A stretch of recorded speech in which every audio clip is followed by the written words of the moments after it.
Hey there. Welcome to another episode of Carve Your Own Fucking Path, a podcast made to inspire you to create a life and business on your own terms. You'll hear candid interviews with people who have boldly decided to blaze their own trail, and the occasional solo show with me, your host. I'm Willa McDonough, on-camera coach, storyteller, and remote video producer. 5 years ago, I moved from my home base of San Francisco to the coast of Portugal, taking a big leap into the unknown. Some called it courageous. I called it carving my own fucking path. Today, I live in Lisbon and run a business that elevates your online presence, helping you show up confidently on camera to create videos that showcase your brand and personality so you can get more visibility and attract clients by being yourself. If you're just starting out in business or you've been doing it for a while, you're sure to pick up tidbits of actionable advice and hopefully feel inspired by stories from people who have chosen the unconventional and sometimes messy path. And if you've been waiting for a sign to start carving your own fucking path, this is it. I'm so happy you're here. Welcome, Michaela, to Carve Your Own Fucking Path. This is the Show Up and Be Seen series. And I thought you would be absolutely perfect for this because you are showing up and being seen all over the place as a business owner, founder of OhThePeopleYouMeet, and you're a master storyteller, and you're online interviewing people every single day during this pandemic. So I cannot wait to dive in and ask you about your journey and just kind of roll with it. Because I have so many questions and you inspire me and so many other people. And I would just love to hear first about your path. Take us back, a little bit of your backstory. Well, interestingly, the universe, I feel like, has her magical ways of working. And last night I had one of my creative moments where all of a sudden at 10 p.m. my brain lights up and I have this idea, and I ended up writing this article for the International Travel Film Festival Africa. I was supposed to be in South Africa in April, and because of COVID, right. I didn't get to go. And I was supposed to be moderating the FSA film festival, and one of my films was up for an award there. And so it's an honor to be able to zoom in on the 27th. But the article that I ended up writing was something to the effect of, what do you do when there's not a map? And that's kind of become the theme of my life. So rewinding, I grew up corn-fed in the Midwest in St. Louis, Missouri with my family. They're loud and lovable. We didn't have a ton of resources, but my parents were very hardworking. My dad was a cop and ended up being a homicide detective. And my mom worked with special school district, and both of them just worked really hard and always had jobs that helped a greater community. And I feel like that's very relevant in the work that I try to do. And I have younger sisters, and I think it trickled down to each of us. I think we're all pretty hardworking, self-aware women. So flash forward, I went to school in Alabama. I moved to New York right out of school. I faxed in my resume, and I know, the good old days, fax machines. Most people probably don't know what those are.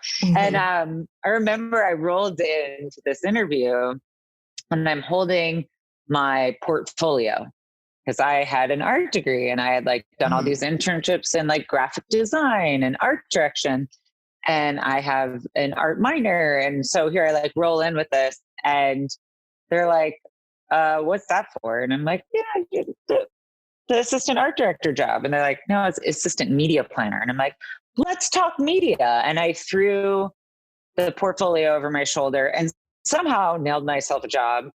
Pretty good at math, had no experience in media, but nailed myself the job. I ended up really not liking that job, but I learned a lot about advertising, and it actually was the ticket to introducing myself to the publishing world, which is where I went from there. And so I have this in my corporate journey. I have all these what could have been perceived as failures, because I got these jobs that I was totally underqualified for, but I worked really hard. People liked me, and it like advanced to the next step. So I kind of saw all those as like, paying your dues, working hard, showing up, to your point, and gaining trust of people. They're like, well, she's a dynamo. She's a hard worker. She's not going to let you down. Like, even if she doesn't want to sleep under her desk and do those RF reports for the media plan, she's not going to let you go to the meeting without them. And so I think I gained trust of very high level people. I'm obviously not shy or a wallflower. So I spoke up, which also gets me in trouble a lot, by the way. So full disclosure, it's not always a good thing.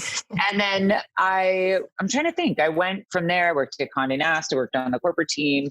But I was not a salesperson at that time. I was really kind of reverse planning against agencies. So I didn't love it, but it was enough of a bump in salary that I was like, oh my God, I've made it big time. Really, that translated in New York to like an extra thing of dry cleaning, but like, whatever.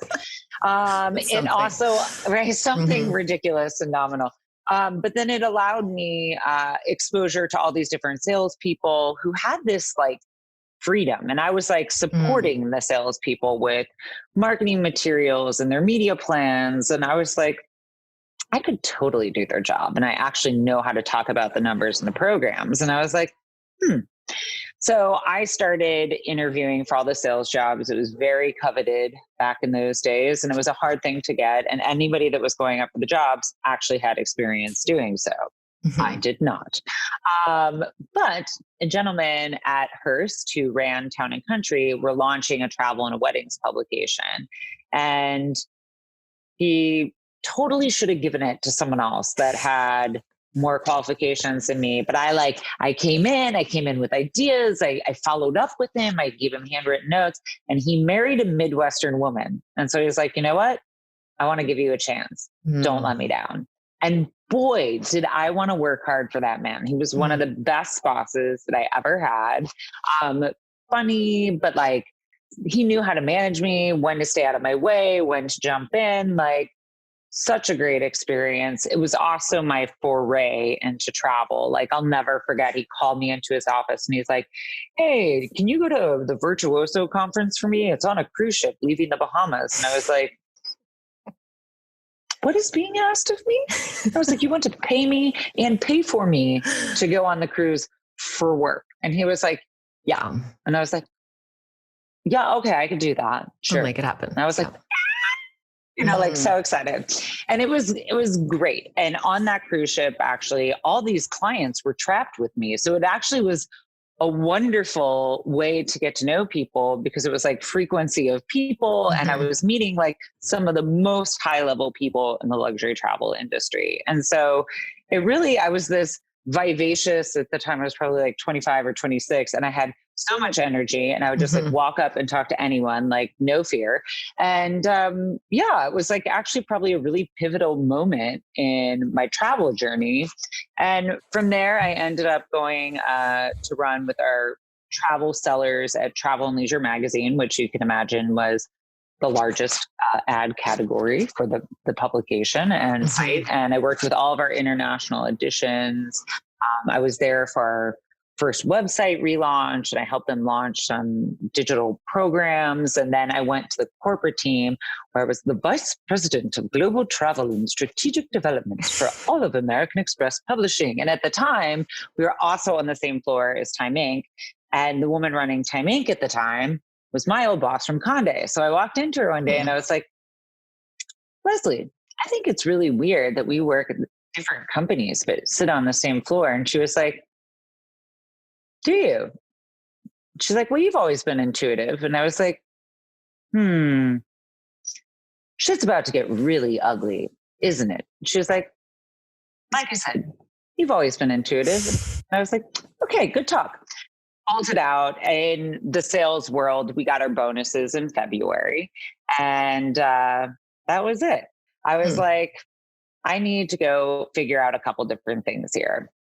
my company, Amex Publishing at the time, and Time Inc. didn't have solutions that I believed in from a future of storytelling on digital and social, nor a video platform, but neither did any of my comp set. So it wasn't just that. I realized that the problem was much larger. So while I used to have these like advertising wars between Travel and Leisure and Condé Nast, or even going up against like Hearst or whatever, it was no longer about that. Like all of publishing now can't even make a drop in the competition that like Google brought forward, you know? So it's the whole landscape changed, and it changed way faster than I thought it would. And so Amex sold to Time Inc. and Time Inc. sold to Meredith. It all went downhill way faster than I thought. And so when everyone asked where I was going and thought I was going to the competition, I was like, no. I was like, you guys are on the Titanic and I want off. I like saw the tip of the iceberg and I know it's just the tip. Like I need to go figure this out for myself. And I couldn't figure out what I was supposed to do because it didn't exist yet. And so I was like, this is like a really scary, unnerving place to be for a person that's like always like, I had a plan and I always did like what I was supposed to do. And I always did really well. And I like climbed up the ladder and I was like, and all of a sudden I'm like, I'm at the top of the ladder and there's nowhere to go. I'm like just looking over a cliff. What the heck? So one blessing, one of many in the scheme of things, I guess, is that they put me on gardening leave, which meant I was not allowed to work for 4 months. So yeah, I know it sounds scary, but actually they paid my benefits and they paid me out like my salary. And so it actually gave me breathing room. And the idea is that I wouldn't go work for the competition. And for me, it behooved me not to. So I was like, I didn't want to work for the competition anyway, but here I can actually like have a minute to step back and breathe, which I haven't been able to do since I graduated college. And I was like, all right, this is a system reset. And so I'd always wanted to go to Africa. I'd always given it up for like a guy or a job. And now all of a sudden I was like, I don't have any of those things. And by the way, that becomes a reoccurring theme in my adult life. So there's always like some pivot around like losing all of the things. And I'm like, okay, here we go again, universe. So in this particular instance, got a one-way ticket, went to Africa. I started Oh, the People You Meet. Oh, the People You Meet started as a website. And I was just going to cover sustainable travel companies, which 8 years ago, people didn't really use the word sustainable travel and they weren't talking about immersive experiences or transformation. And they most certainly, especially like from a journalism point of view, weren't letting the local host tell the story. And I was like, well, why would anyone trust me for my expertise in Africa or Italy or really Ohio? Because I live in New York City. So shouldn't we like tap into the people that actually live there? Like you might like me and you decide to join the journey with me. So our little theme is like pack a bag and journey on with us because we're the ones going on the trip together. And then we're going to go meet the local host. So I'm a curator. I'm not a host. And when I first started, I wasn't even doing video. It took a few months in my coming back from 3.5 epic months across Africa and 7 different countries. My parents thought I lost my mind. You know, I had a one-way ticket. I'm like, Mom, I like ran into this guy I met in Mexico and Kenya, and he's sponsoring me to climb Kilimanjaro. Isn't that great? And she was like, you're doing this all by yourself? And I'm like, uh-huh. And she's like, oh my gosh. They're like, where did you come from? I don't know. My dad doesn't even like to fly. So it's just, really, actually, yeah, no, like we're completely polar opposite. It doesn't make sense. But long story long, I get back from Africa and I was asked to audition for a TV show. They're like, send us your reel. And I'm like, I'm a recovering executive. I don't have one of those. They're like, okay, send us a video. And so I went down, Gabe Stuhlman is a restaurateur in New York City. And he had some of the hot, like fun little restaurants. And I was like, Gabe, I have this random favor. Can I like come behind the scenes with you and like, tell me about why you named the restaurant after your grandparents, like your favorite dish and whatever. So we did this little video.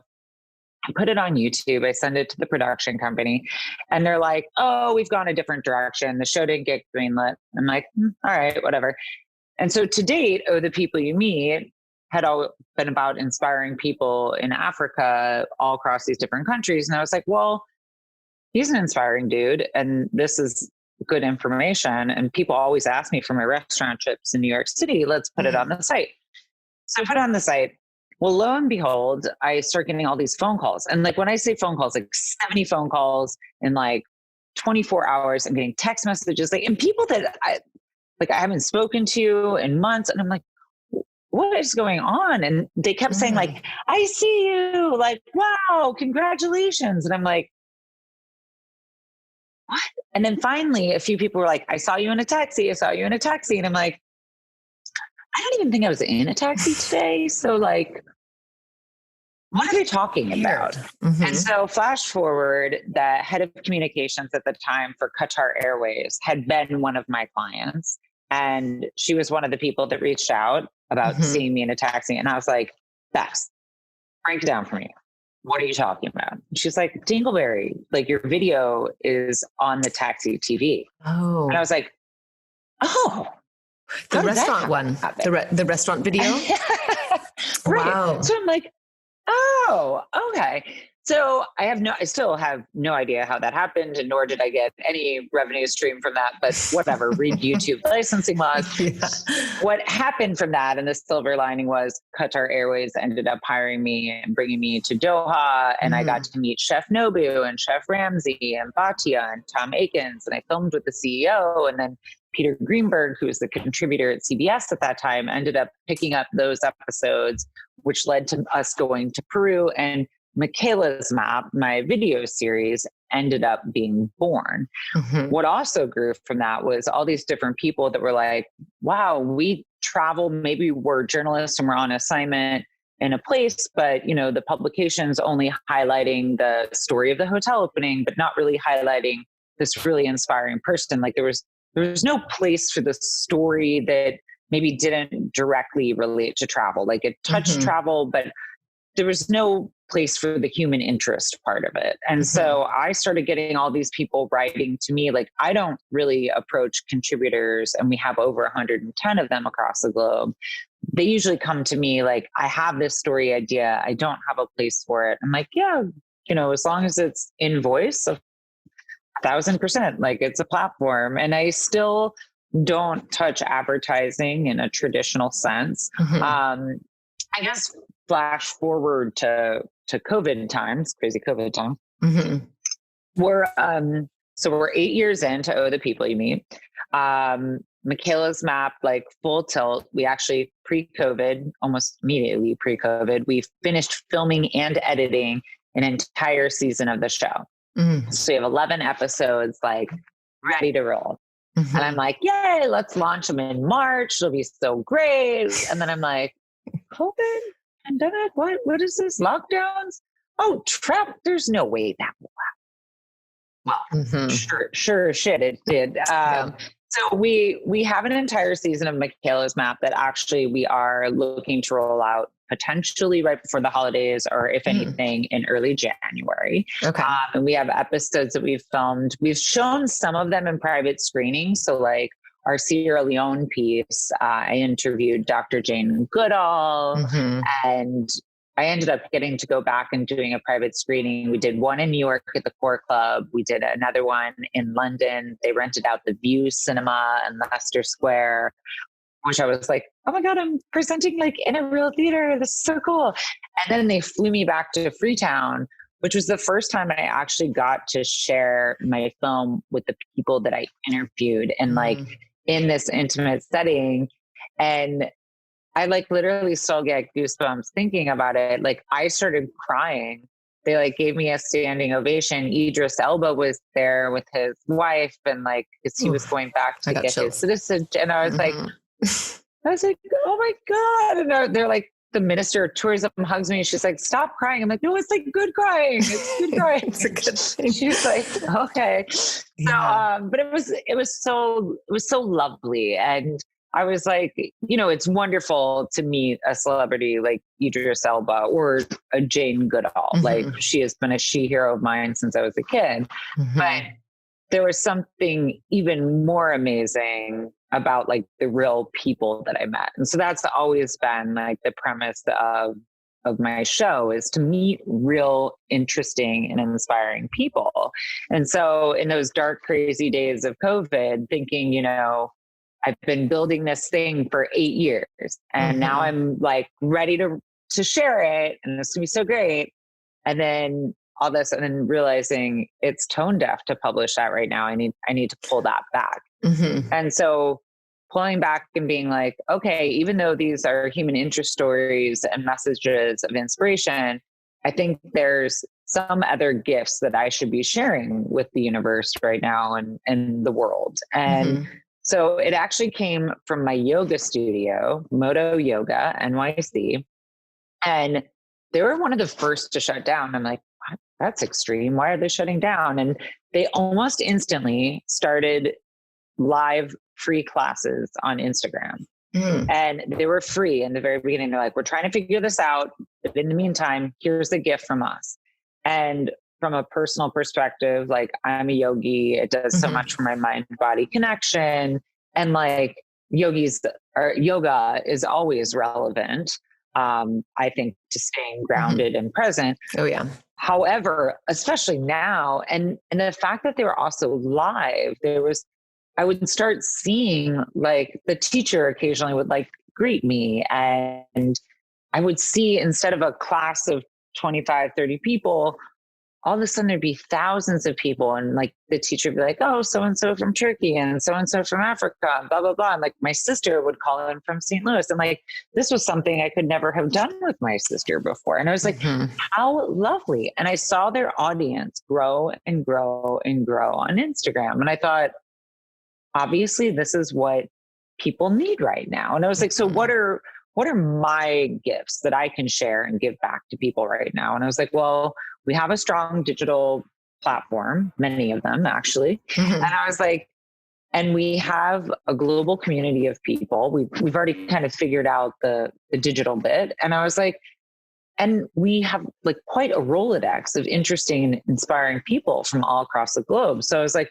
well, let's tie that together. And that is what became Inspiration Station.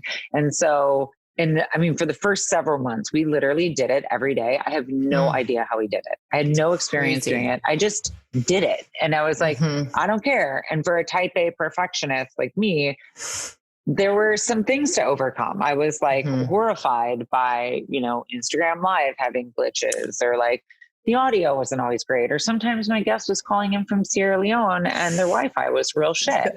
And there have been chickens, there have been dogs, there have been kids, there have been moms, there have been spills, there have been people in their pajamas. Like, we've literally seen all the things, but I feel like it just makes it more human, because I think for the first time in our life, or at least my life, like, I don't know when something has impacted literally everybody. Like, right. Even if you haven't financially been impacted, which there were very few, like, still your way of life is different. And so we've had to turn in and tune in and turn on these bloody devices and figure out, how it all works. But I also think it equals the playing field a little bit for folks from all over the world, that now we're all having to come online. And now maybe other people that wouldn't have normally had access to conversations or content and whatnot.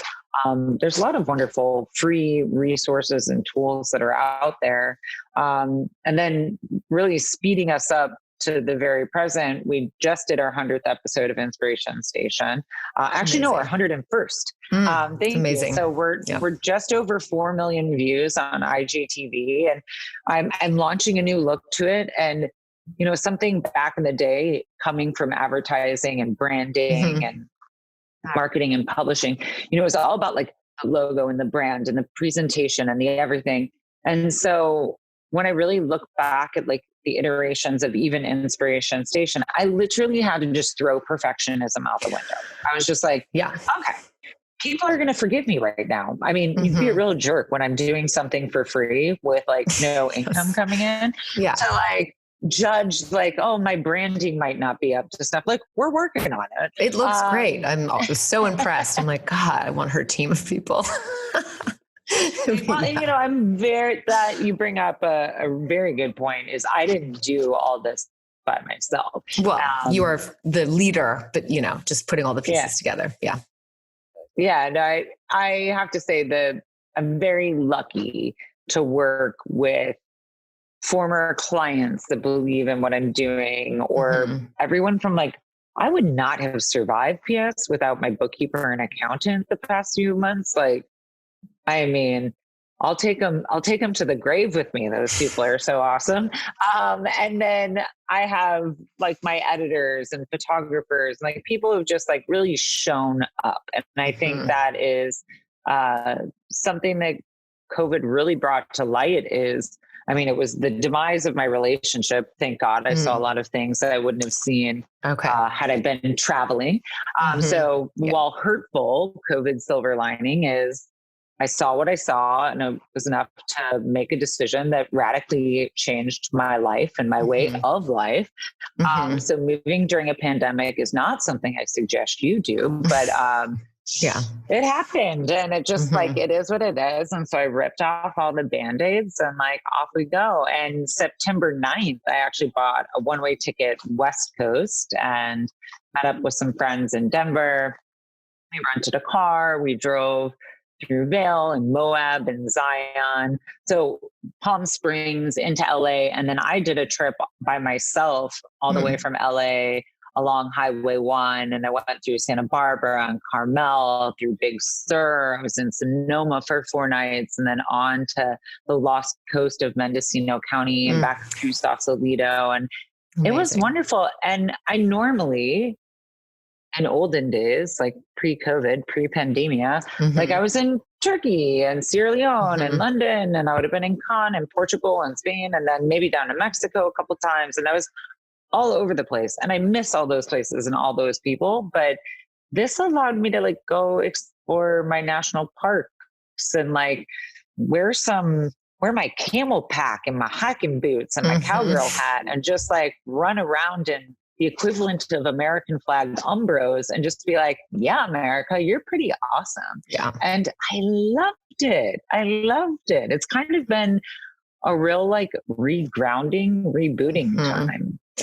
When you travel now, COVID, like presently, is there always an element that, is it hard for you to switch off and just travel and be present? Or are you thinking, oh, I could interview this person, do a video here, that kind of thing?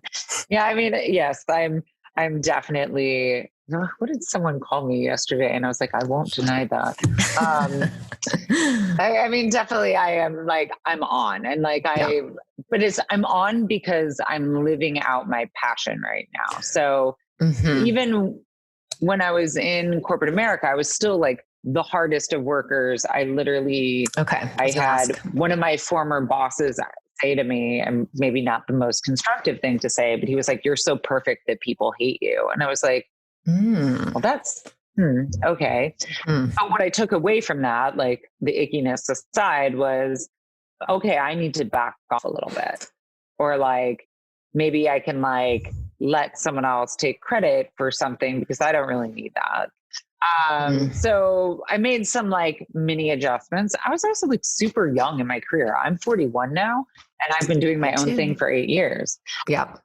41. I know. I knew we were the same age. 42 is slightly less crazy. But yeah, I don't know. I think that was, I don't think, a good leadership moment, but I was kind of like thrown to the wolves to figure it out myself. And managing people is, I think, the hardest job on the planet. Yeah. And now doing my own thing, at least the people that are coming to me, it is a labor of love. Like I eat, breathe, and sleep what I do. But at least the people that come to me are usually coming to me because they're so impassioned by what I'm doing. So it's, I had this this business analyst like coming at me because, you know, my business has been totally decimated during the pandemic. Travels hopefully coming back, and I hope I'm a part of the long-term solution, but it has not been easy. So right. Yeah. I had this business consultant asking me all these questions and digging in. And like at one point I was like, geez, he is so intense. Yeah. And then finally he came out with it. He was like, oh my God, you're not driven by money and power. And I was like, no, I don't give a shit. I actually like believe in the people, and I just want to tell the good story. And he was like, you are a very rare breed. And I was like, yes, probably like a financial nightmare, but I do believe in what I'm doing, and I am going to figure it out, and no one is going to stop me. And he was like, I can see this about you. So, I mean, I think that's like a persistence that like keeps me moving and ticking.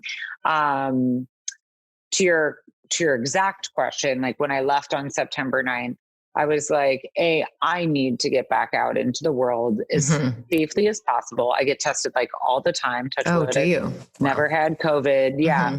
Get tested all the time. It is becoming more and more easy, and it's becoming more and more widely available and free, which it should be. Yeah. Because I do believe that is one of the ways that, you know, we're going to kick this thing to the curb and be able to return to whatever the next normal is, because I don't think the old way of life is going to come back the same. But I started I call it a video postcard series, and it's called Sleeping Around Again Safely. Literally from September 9th for like 2.5 months, literally till a few days ago, I was checking into new hotels every 2 to 3 nights. So there's a bit of chaos. I am definitely, you can call me a digital nomad or a jet set gypsy or whatever you want to call me. But like lived out of the same suitcase, and I had my tripod, and I bought a little gimbal, but I filmed all of it on my phone, and then I would upload the footage and I'd send it to my editor, because he is definitely a better editor than me. And he'd help me cut together these fun little postcards of sleeping around again safely. And you know, it sounds way more scandalous than it is, but it definitely helps with click-through rate. Yeah, you need that. It's brilliant. Yeah, totally. But like, it's nothing sexual for anyone that might have these mysterious things. But it's like showing what it looks like to be at that hotel and in that destination right now. And people are wearing masks at minimum, and people are using hand sanitizer, and there is usually some kind of floor signage. California was actually way more strict than I anticipated. There was no indoor seating whatsoever. Luckily, they have better weather because you have a lot of rooftop access or outdoor access. So they had kind of already figured that out, where New York had a totally different challenge on its hands. And by the way, like, I go to people's homes here because it's so freezing that it's really hard to sit outside and even remotely be able to eat. I'm like, not no, enjoyable. thank you. Not enjoyable, not pleasant, as they say. But yeah, no, it's when I see a good story, it's hard for me to turn off, which is what I think your original question was. And like when I meet a person, I'm like, okay, I'm going to take note of you. A positive pivot is, you know, back in the olden days, pre-pandemia, I would be in a destination for a week, 2 weeks, however long I was there. And it'd be chaos. You know, I'd be trying to make myself look presentable at 3 a.m. And then, you know, we'd be out before sunrise, and we'd be filming like literally all day into the night. It's exhausting, but the people that have really like become my crew, and, you know, we do rotate folks out here and there, really like care, and they like the experience too. And they like meeting the people too. And so they're willing to work hard and to show up for the experience. And I think now more than ever, like, one of my guys, you know, the travel industry is so decimated. While he used to have this rate, and I was like, you know, partners just can't afford that right now. And I was like, I'm trying to figure it out. And like, I hope it's going to come back in 2021. He was like, I need to go on the road with you. And he is like, I'll work with you. And I'm like, okay. Yeah. So I'm, you know, that we're all trying to like help each other and to get back out there. I think this like latest lockdown and shutdowns is definitely going to flip some stuff on its head. I was on the phone on Friday with the producer of a national morning show because I do some broadcasts and whatnot as well. And, she's like, well, we have hesitation to promote travel right now. And I was like, well, I hear you, but like you do have a doctor talking about like how to cover up and stay safe and whatever from like more of a medical travel angle. And I was like, and people are traveling and it's the holidays and people are going to travel. And I know it's not the same right now. We're not going to tell you, you can't even go take a cruise if you'd like to at the moment. But I was on a plane and granted, they didn't seat the middle row, but there are people on the plane. So it's very hurt, but it's coming back. And like when I talked to the urban hotels in the LA area, they were up to 45%. I would have never bragged about 45% before, but considering they were either closed or at like 10% before, that's actually a wonderful trend in the right direction. And they're like, there's deals to be had. And those deals would, probably be more on like the Sunday night through Wednesday night because they're probably able to sell the weekend blocks. But there's some great deals and opportunities to have that daycation, staycation. Like you just need to get away. I think I'm actually going to be presenting for Tahiti Tourism. I'm giving their keynote on December 8th. And I was working around kind of that same article I worked on for the film festival. And it was just like, no, trends are like, things are starting to rebound. And like, but these are the trends that I had predicted in January 2020. They're all still true. Oh, okay. But here's 6 new emerging trends that are going to be happening. And like, one of them is working from home wherever there's Wi-Fi. So like, I don't know about you, but like schools in New York just closed again. And if people are doing remote work, remote school, and like my girlfriend works for a major media company. Another friend of mine works for a major telecom company. Neither of them are going back to work before April, maybe longer. Right. Yeah. So like now you can go to Mexico for a month and stay in a villa or negotiate with a hotel for a suite. And like, if you have kids, why wouldn't you want to go to the inn at Newport Ranch and Mendocino County and be on the water and in the redwood forest and be able to go out for hikes? Like all people need now is Wi-Fi. And I think the nature getaways are like Utah, forget about it. When I was there, sold out. Like when I was in Sausalito, like sold out for the weekend. And I was like,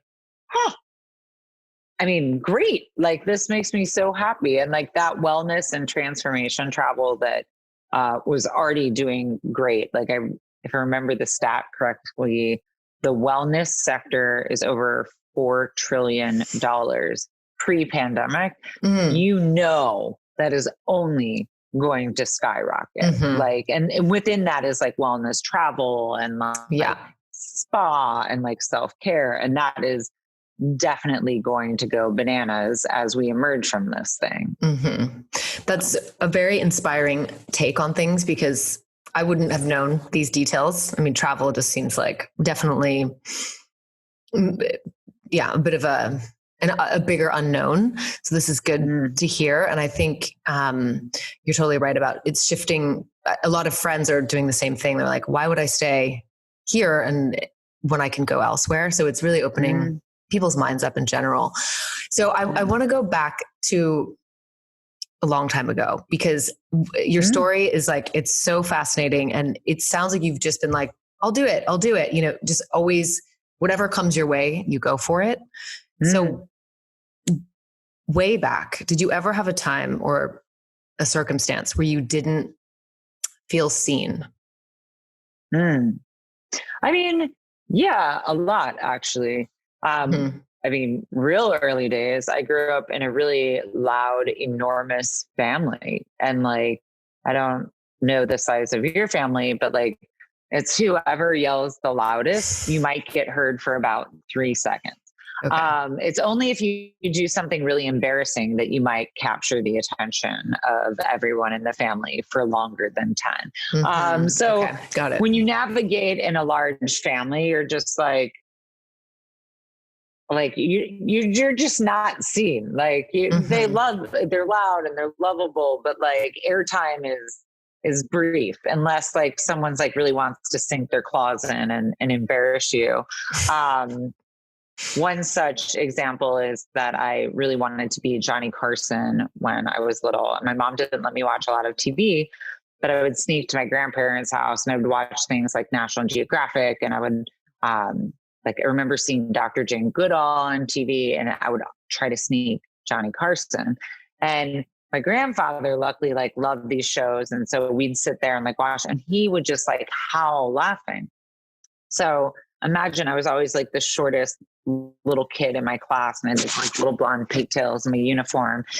And I was always very self-conscious about my voice because I've had this voice since I was a little kid. So imagine you got this little pipsqueak and then be like, hey, I'm Michaela. And they're like, you have such a great voice, but at that age. Oh my God. Well, I mean, I've even been told that my voice is too deep for morning television. So like, oh God, I've been on plenty of morning television, but I'm like, I mean, okay, whatever. So I'm always being like these like crazy no's, and you're like, okay, is that something I should actually like take into account because I didn't research enough, practice enough, or whatever? Or is this something that's just like completely out of my control? But yeah, so I wanted to be Johnny Carson. I got a book out at the Bookmobile. It was 101 pickle jokes. And I know, ridiculous. And I went, and my dad, you know, homicide. So he had this little recorder with the microphone. Oh yeah. And I sat, probably recorded over like some homicide confession, but recorded 90 minutes of pickle jokes. And at the end of every single joke, I went, oh, because I was trying to be like Johnny Carson. That is hilarious. Yes. And so the reason I bring it up is like, well, I feel like my family, like I'm the quiet, shy one of my family. Like they're all like talking over me, and I'll just like, I'll sit there and I'll like do yoga by myself in the corner. I'll like read a book and whatever. And they're like, you know, what's she doing? But my mom, one time when I brought a guy home for like the holidays, like Christmas songs and all the chaos is happening. And all of a sudden I hear, ha. And it's like, why did the pickle go? And I'm like, oh my God. It's out of a movie. I don't get a lot of airtime, but you know, they do like to take the piss out of me when they have a chance. So yeah, I would say navigating not feeling seen or heard. I'm most certainly in starting my own company. A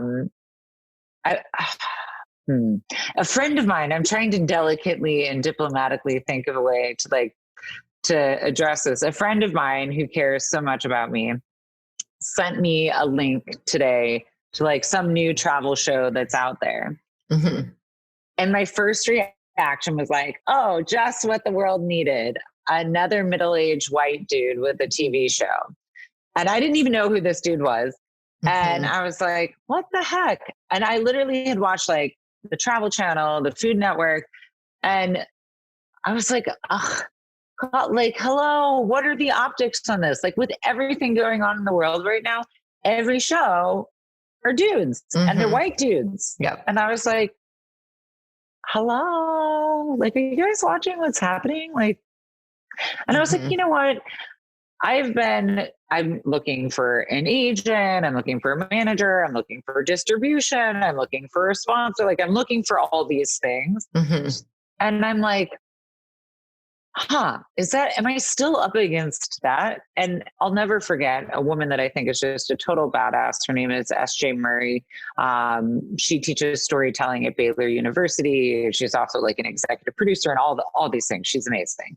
And, she looked at me and she's like, would corporate Michaela have put up with all this? And I was like, no. And she's like, so why is self-employed Michaela putting up with this? And I'm like, I don't know. And I was like, I think because what I'm doing has like never been done before. And she's like, well, so what? Like, do you actually need them? I don't think you need them. Just keep like building your own audience, keep doing your own thing. And I was like, And I mean, the weirdest, can't even lie. Like, I don't want it to seem easy. I'm staying at my friend's house, which is lovely, but like, I am currently houseless. Like, I am the best poster child for Manhattan mini storage and make space. Like, I'm a total minimalist. Like, my life has totally upended itself, but I don't care, because the things that matter to me are my company and the content I create, the people that I'm meeting, and to truly like share inspiration during this crazy time. I mean, the person that Inspiration Station helped the most was actually me. It gave me purpose. And like, I cried multiple times during the show because of someone that was sharing their story with me. And one example was like one of my yoga instructors from Moto Yoga. It's actually her birthday today, and she is 40 years old and now a breast cancer survivor. She just had to have double mastectomy. And while she's telling the story, I'm like, oh, but like, beautiful. Like, it's not there. It's a thing that impacts so many of us. Like, I think there's very few people that haven't in some way known or been impacted by someone with cancer. And so I was just so honored that she was there to share her story with us. And something that I've been told before is that I'm too smart for TV. And I'm like, well, great. I agree with you.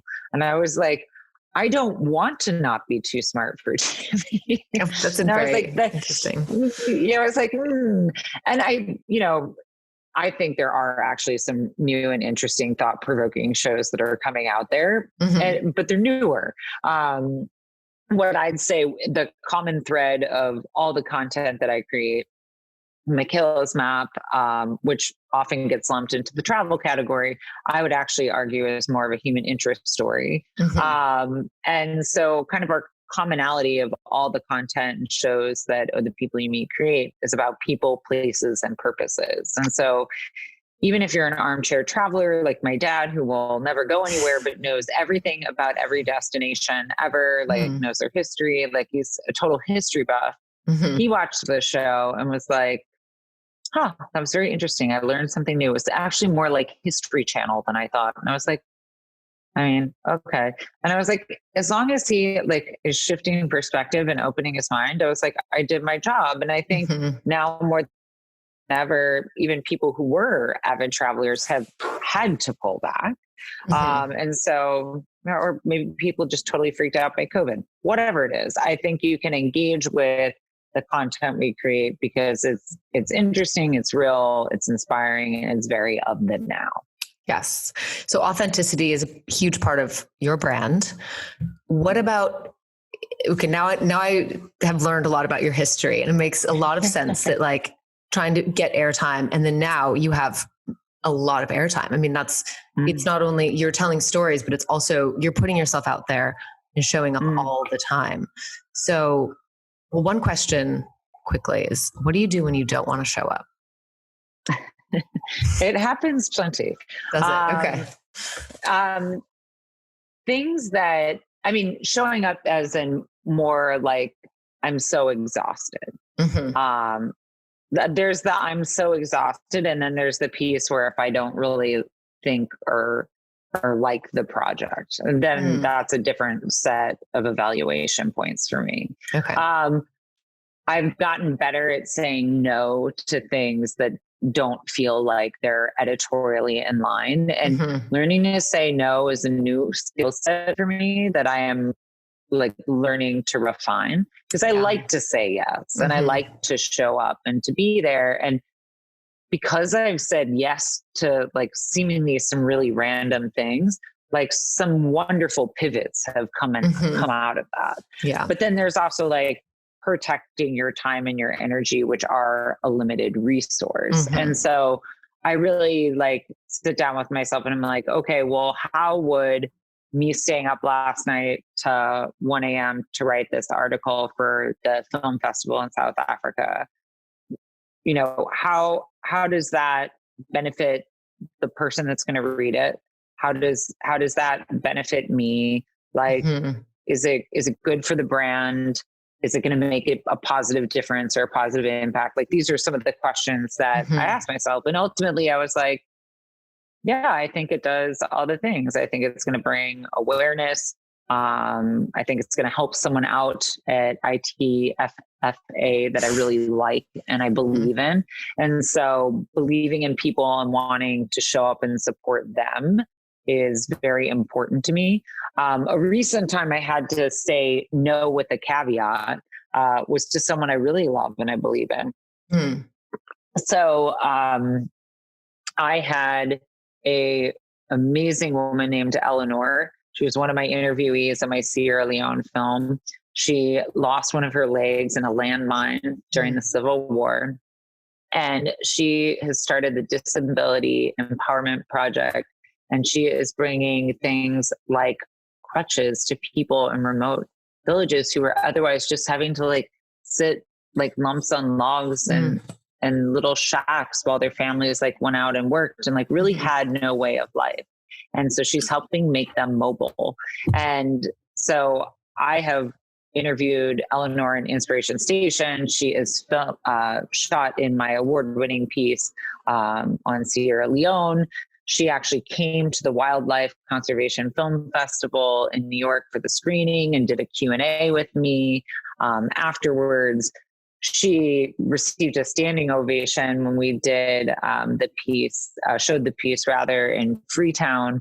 And she is literally the definition of inspiration. And she started this organization to raise money. And, it's hard. I have had a huge financial problem. I mean, just running my own company has always been a struggle, but like COVID, like 1,000% negatively impacted us. And so, a lot of people, because they do work with a lot of charitable causes, will like come back and like ask me for money. And I'm like, well, what I don't have in dollars to give you, I can give you in exposure, or I can help consult the launch of your website, or I can reshare your social media or help shine a light on you. My gift to you can be my storytelling and my audience, where I can't financially support all the wonderful causes that I would love to.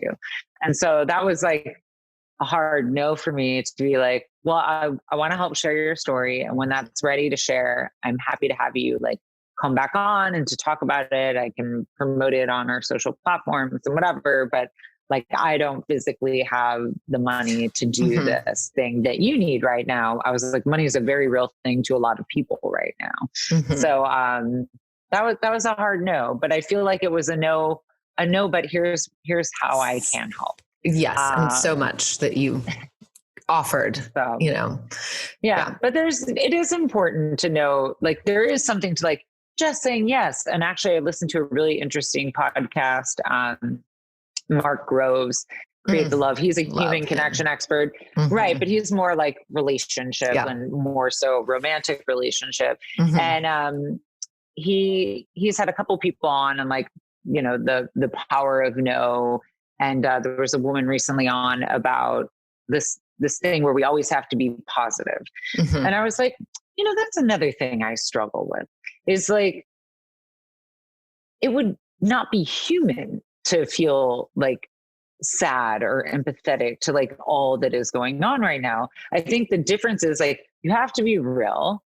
And like, there's a difference between being real and like asking for help or sharing your story or whatever the case may be, and complaining and like feeling bad for yourself and not showing up for yourself or for those that you love. And so there is the room to like, to grieve or to mourn or whatever it might be. But then it's like taking a stand for yourself. Okay, that was really hard. So today I'm going to listen to the mindfulness movement meditation on surrendering, or like healing from trauma, or manifesting, or whatever the heck mood you're in or need to be in. Like, do some things to positively impact your day and to get into that flow. And sometimes I don't even have it in me to meditate. And I'm like, let me do a yoga class, or like I need to like move. I mean, there are days that I've like literally walked 15 miles because I was like, I just got to move. I got to move somewhere. I don't know where I'm going. Like, I feel trapped. I gotta go. And like, it's actually very therapeutic. And eventually you like chill out and you're like, okay,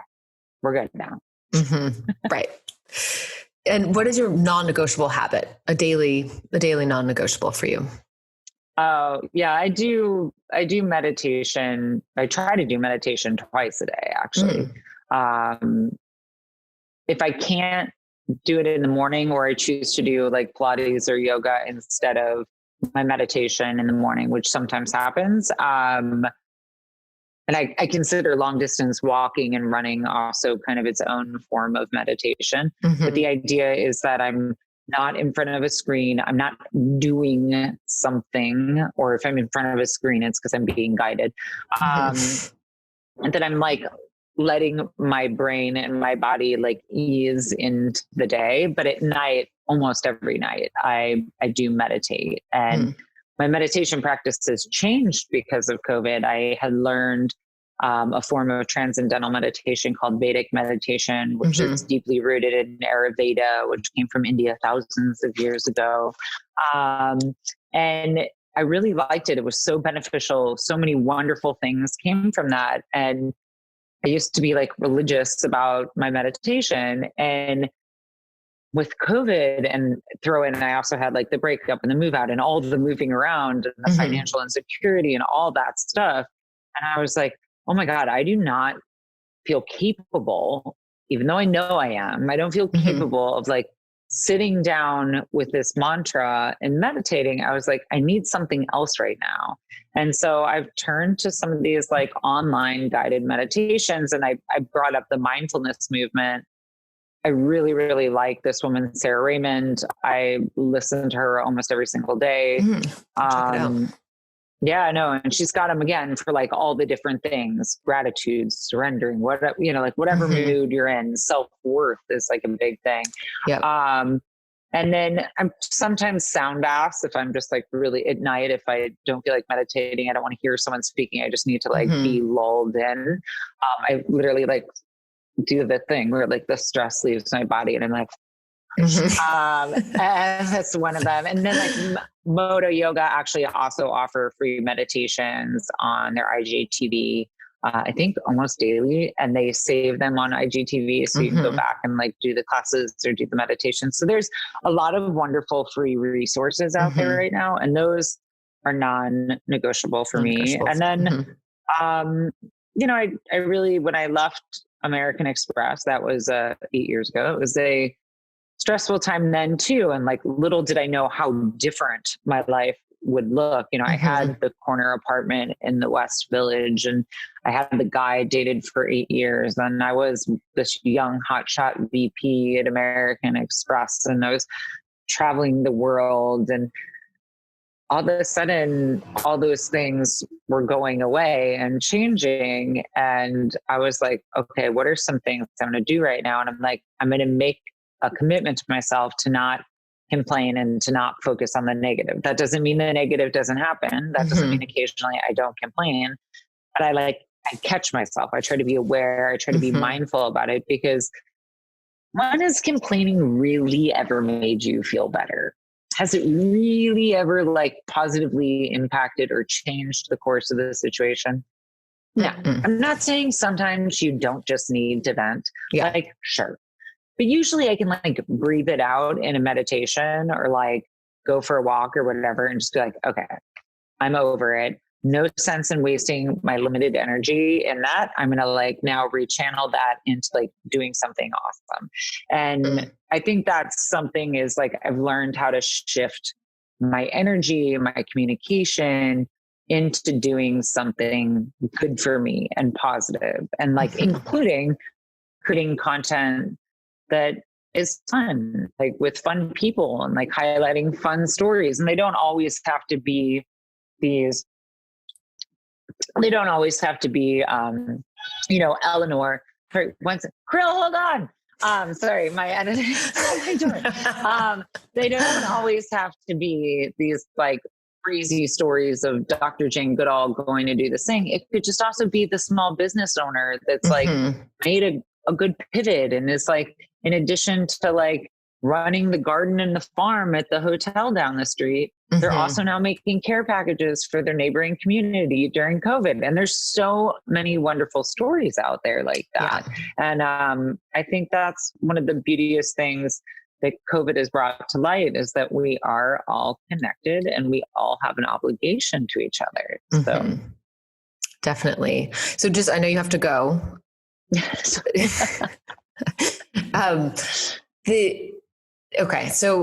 the intuition, actually, I think is something I'd like to ask you about, because you said like you go on intuition, things have come to you. I do believe that we are magnetic, like we, attract things into our lives. And now getting a better insight into your mindset and the way that you look at life is really interesting, because intuition is huge. So is there any kind of practices or any advice you would give to someone that's like, can't tap into my intuition? Oh my God, if only I had listened to my gut all the time. Like it's weird going back to like the comment from SJ. Would corporate Michaela have done this? And I had a sick intuition of like, if a deal was not going to happen or something wasn't going to come through. And for some reason, like I would know it before it happened. And I had this ability to predict and to shift. And really, I mean, in 2008, I started going to my new publisher and being like, I'm having nightmares about the future of advertising. He told me he didn't pay me to think like that. That was another thing. But I was like, all right, well, I can't stop thinking about it because this is my career and my job. And like, that was one of the things that led me to like keep kind of dipping my toe in the water of potentially owning my own company, but I didn't know. And I was too scared, like, because what I had done had never existed, and had all the shifting and like knowing that my intuition told me that my company was going to get sold to another company that didn't have a solution I believed in either. And I knew it was going to be a bloodbath, and it was already becoming a bloodbath. And we were doing so much more with less and with less people. And we had already had layoffs, and my clients were reducing budgets. And I was like, oh my God. And I was like, if I have to work with like less people and every single one of my accounts takes this much work and is going to be down, like, and nobody can tell me what's happening or the solution, I need to go do something about this. And so that intuition led me to trying my own thing. And, you do need money and resources and things to make things happen. And I don't know, like taking a chance on telling certain stories, like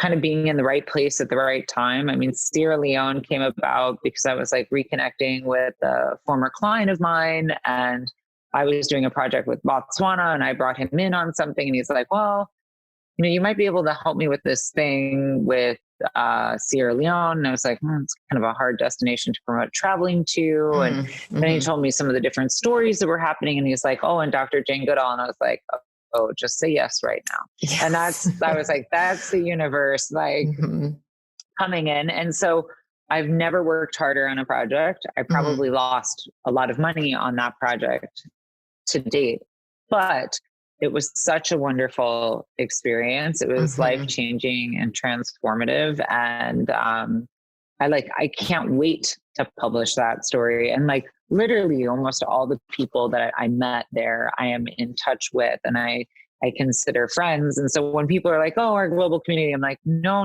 like I really have a global community of people that care, that think similar to me, and that we just had, or could be totally different, but like we know so much about each other because we shared this very intimate moment and very inspiring interview. And I would do anything in my power to like help them in whatever way I could. And the same, I feel like I could call most of them and be like, hey, here's where I'm at. Like, what can we do together? And that is why I'm so excited to share our Michaela's Map stories as soon as we can, because I think they're very, very powerful, and maybe they're not the same format as traditional TV or whatever they might be, but I was like, they're all really stinking awesome people that are making a really big difference. And I have always believed in spreading positivity and happiness. Mm-hmm. And I feel like that's more relevant now than it was even before COVID.